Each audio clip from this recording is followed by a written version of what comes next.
Everyone, আশা কৰোঁ সকলো ভালেই আছে। আজি ৰাতিপুৱাৰ পৰা ভিডিঅ'টো আৰম্ভ কৰি দিলোঁ। আজি বহুত ধুনীয়াকৈ ৰ'দটো ওলাইছে। এই ফুলজোপা সেইদিনা বজাৰৰ পৰা আনিছিলোঁ, কি ধুনীয়াকৈ লাগিছে। এইজোপাই মানুহে ঘৰৰ পৰা গাখীৰ আনিলোঁগৈ, চাহ বনামগৈ এতিয়া। চাহ বনাই মোৰ হৈ গ'ল, পিঠাৰ সৈতে চাহ দিলোঁ, যিহেতু বিহু চাহখিনি। এটা আজি বস্তু দেখাম, এইটো দেখিছেনে?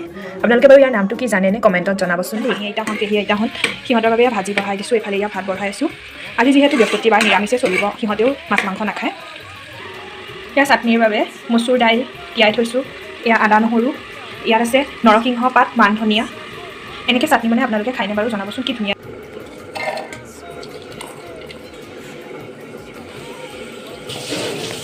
ইয়াত দুপৰীয়াৰ ভাত সাজ এখন আৰু মামাহঁত আহিছিল, যাব ওলাইছে। আইতা এজনী আহিলে, তেওঁৰ বাবে এয়া জলপানৰ ব্যৱস্থা। বিহু যেতিয়া ইজন সিজন আলহী আহিয়ে থাকে আৰু ঘৰলৈ ভালো লাগে আলহী আহি থাকিলে। জলপান খাইছে? খাইছোঁ।